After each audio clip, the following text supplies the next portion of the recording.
you're experiencing repeated payment declines on Gmail, it can be frustrating. This guide will help you troubleshoot and resolve the issue effectively. Step 1. Check payment method. Ensure that the payment method linked to your Gmail account is valid and has sufficient funds.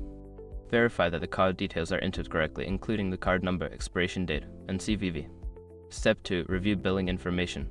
Make sure that the billing address associated with your payment method matches the address on file with your bank or card issuer. Any discrepancies can lead to payment declines.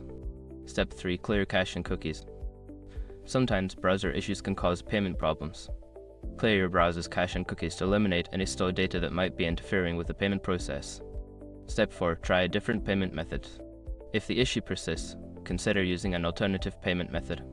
This could be a different credit card, debit card, or even a payment service like PayPal if available. Step 5. Contact customer support.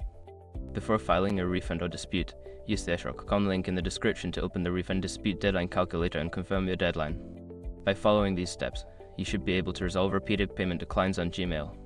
If problems continue, don't hesitate to seek further assistance from customer support.